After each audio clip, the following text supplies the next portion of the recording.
Most people think delay comes from circumstances, from timing, from blocks, from not knowing enough, from not doing enough. But what if the delay isn't external? What if the delay is the seeking itself? Seeking feels productive, it feels responsible, it feels like you're working on it. But seeking carries an assumption, the assumption that you don't have it yet. And the manifesting state does not operate from lack, it operates from identity.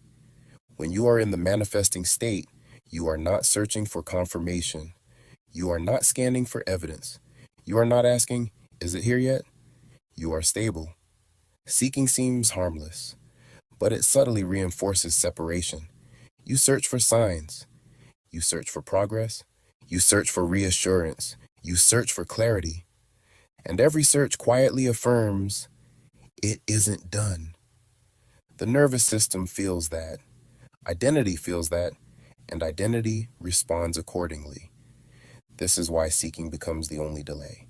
Not because wanting something is wrong, but because seeking implies you are not already positioned as the version of you who has it. There's a difference between desire and seeking. Desire can be clean. Seeking is restless. Desire says, that's mine. Seeking says, where is it? And the manifesting state does not chase. It stabilizes. When you enter the manifesting state, something shifts internally. You stop trying to figure out when. You stop looking for movement. You stop measuring progress, not because you gave up, but because your identity no longer requires proof. That's the part people misunderstand. They think if they stop seeking, they'll become passive. They think they'll lose momentum. But seeking isn't momentum, it's subtle anxiety.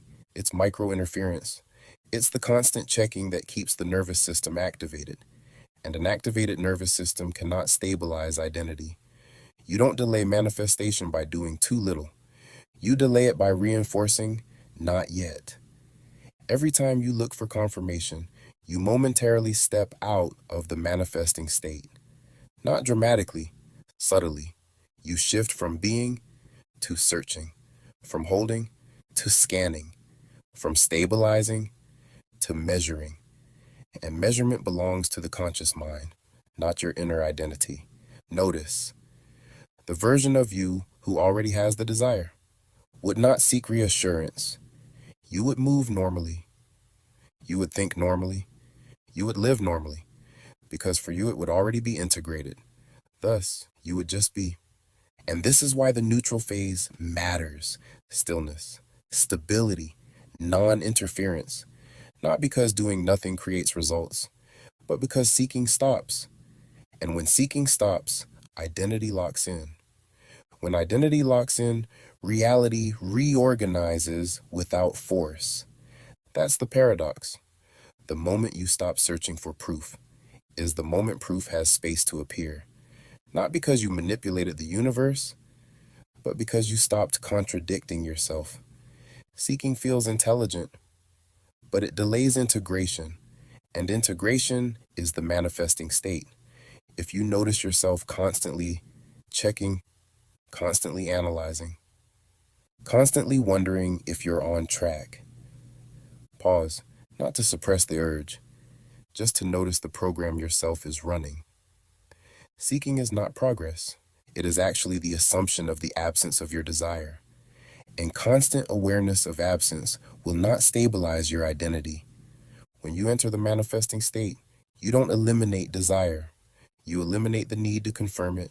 You remain there, quietly, normally, without scanning for evidence, because the version of you who has it is not searching.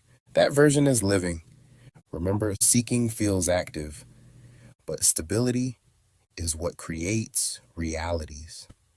And the moment you stop interfering is the moment that you can stabilize within the manifesting state.